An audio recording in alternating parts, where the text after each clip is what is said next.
got shot.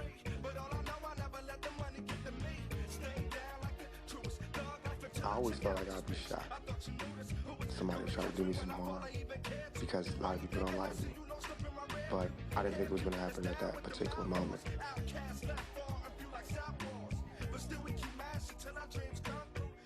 I'm surprised, but I'm happy. I believe that, this is all in God's hands. And I'm very appreciative to God for everything I've gotten to do.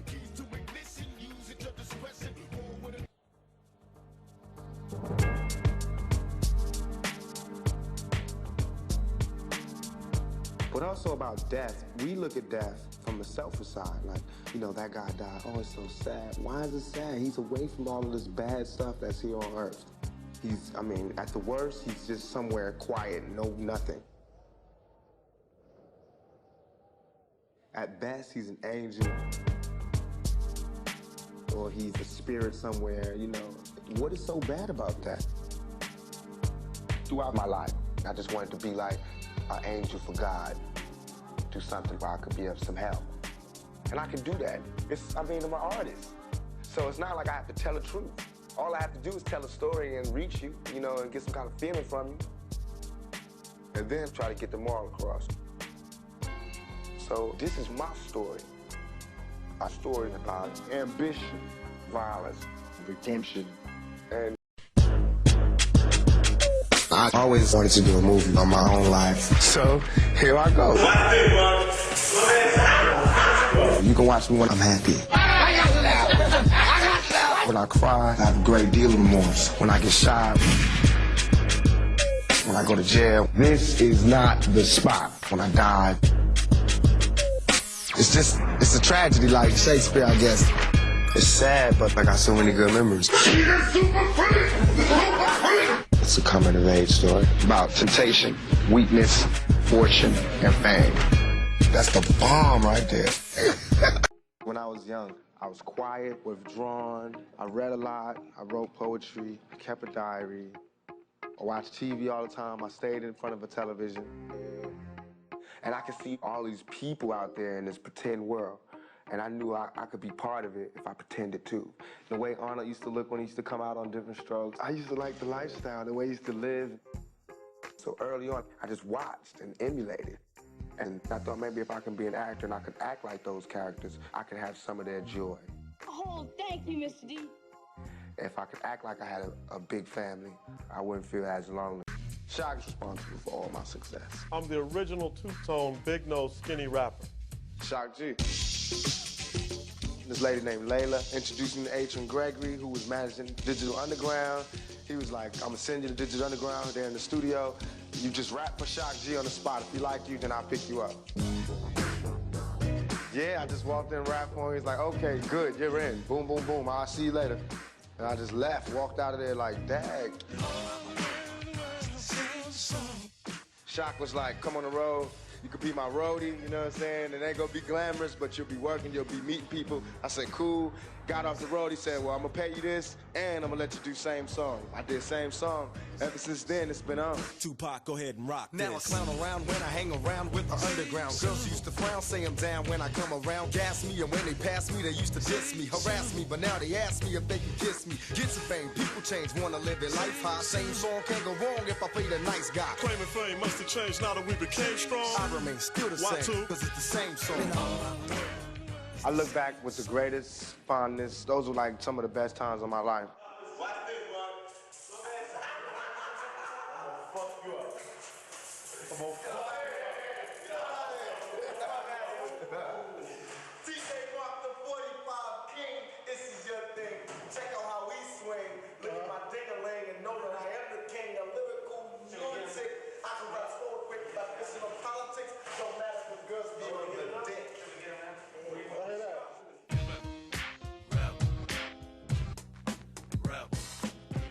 Adrian had been shopping my demo tape as a solo artist. Then all of a sudden, Interscope got in touch with us, and I was told that Ted Field, this millionaire, multi-millionaire, his daughter had heard my demo, and she liked it. So he was like, that's how I picked you. And I was like, wow, tell your daughter thanks. You know you gotta love the sound. It's from the rapper. the rebel of the underground. So I went from being unknown. When I'm saying thug, I mean not criminal, someone to beat you over the head. I mean the underdog. If the person that had nothing succeeds, he's a thug, because he overcame all obstacles. It doesn't have anything to do with the dictionary's version of thug. To me, thug is my pride. Not being someone that goes against the law, not being someone that takes, but being someone that has nothing. And that even though I have nothing and there's no home for me to go to, my head is up high. My chest is out, I walk tall, I talk loud, I'm being strong. I am against racial and ethnic entitlements. I think they are un-American. I don't understand why America doesn't understand thug life. America is thug life. What makes me saying I don't give a fuck different than Patrick Henry saying give me liberty or give me death? What makes my freedom less worth fighting for than Bosnians or whoever they want to fight for this year? They should give money to the ghetto. I mean, I think even gangs can be positive. It just has to be organized, and it has to steer away from being self-destructive to being self-productive.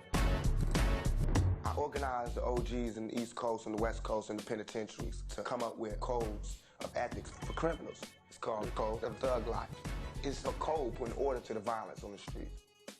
In Watts, Compton, Chicago, wherever. We got all these people all over the country saying, yes, we go by this code. We're going to be against attacks on people that are not involved with the street gang, with the drug trade, or the illegal business at all. You know, all that kidnapping and shooting drive-bys out the car. We're against that. It's thug like that. It ain't just a bunch of niggas going crazy. We want to control our streets. So all we saying is if every motherfucker that was out here right now gave up $1, and they put it to this Thug Life Fund, the money don't go to me, it go to somebody from your neighborhood. They take the money, and we do this shit like every month. I be bringing new rappers in here, I be bringing Snoop, whoever the fuck y'all want. I go snatch the niggas. But for that shit to happen, we can't have no... Yes, my raps are filled with rage. One of these days, we gotta bust back for the homies. You have to be logical.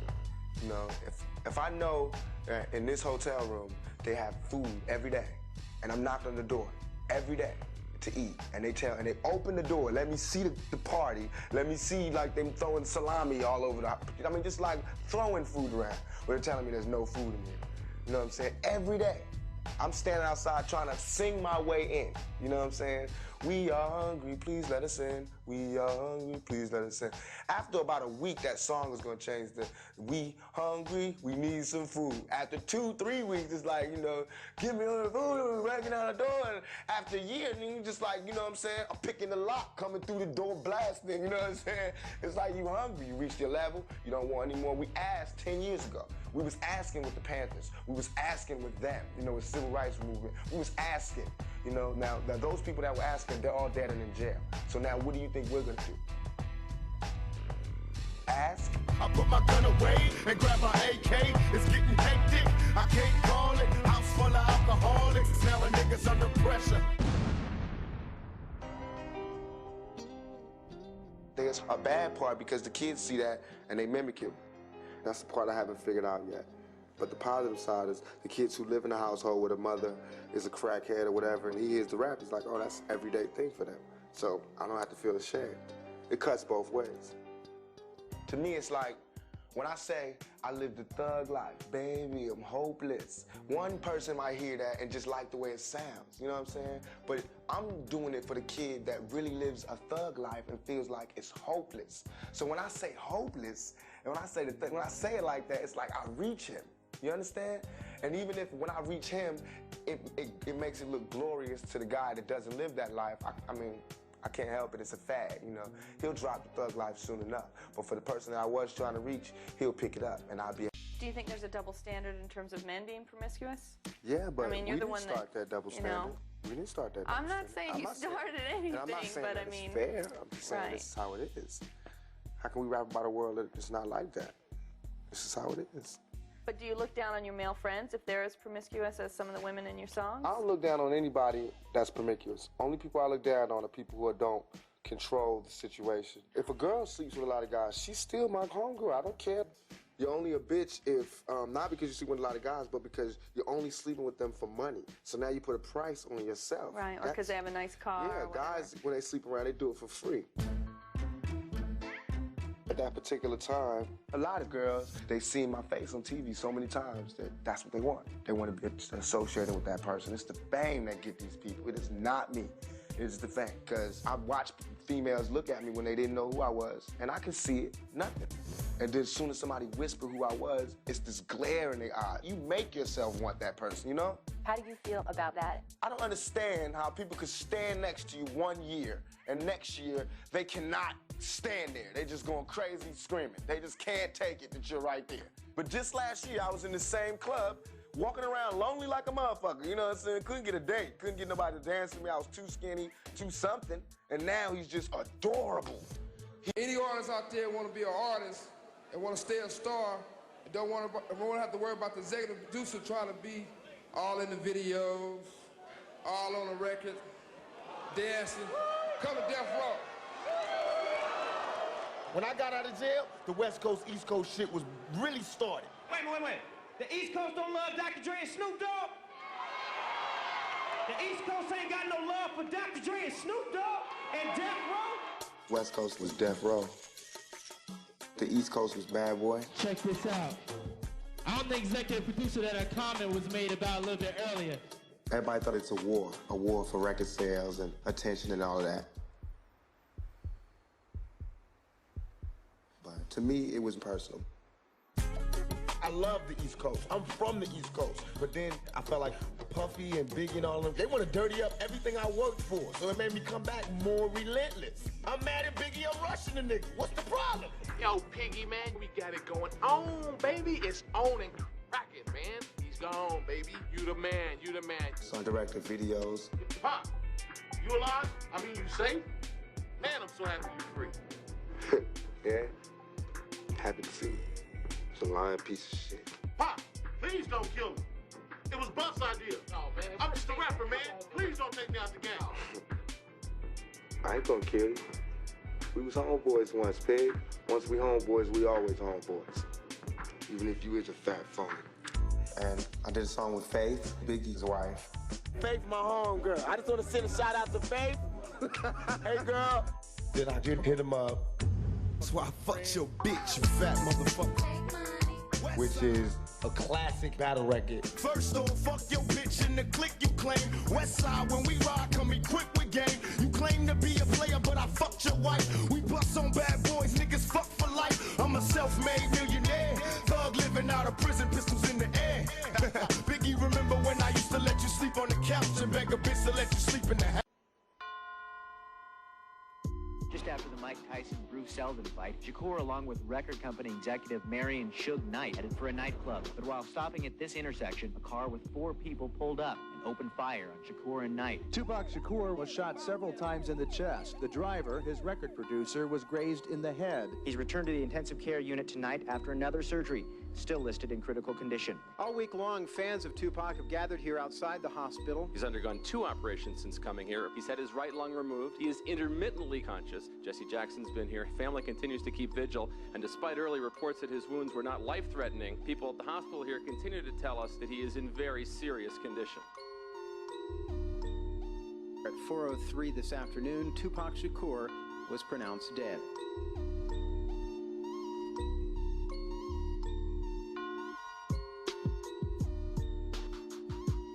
Who shot me? Shit, I don't know. Sorry. Like death. It's a tragedy like Shakespeare, I guess. But I have no bad feelings. I have love for everybody. Please welcome the mothers of Biggie Smalls and Tupac Shakur, Afeni Shakur, and Valletta Wiley.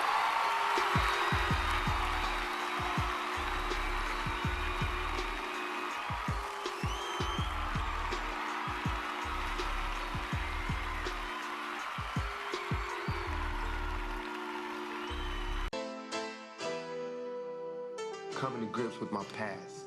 It was hard. I don't feel like what I did was so evil. I just feel like the way I was living and my mentality was a part of my progression to be a man.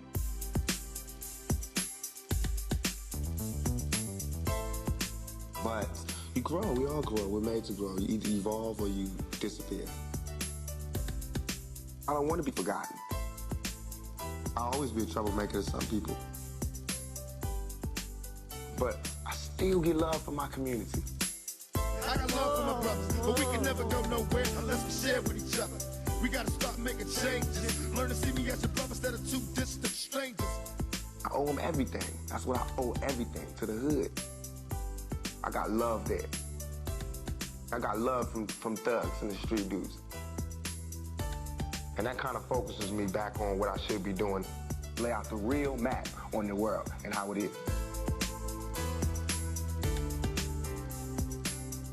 The message is, young black males could do anything if you just give us a shot. Stop trying to beat us down. And to my homeboys, we need to be in control of ourselves. I'm not saying I'm gonna change the world, but I guarantee that I will spark the brain that will change the world.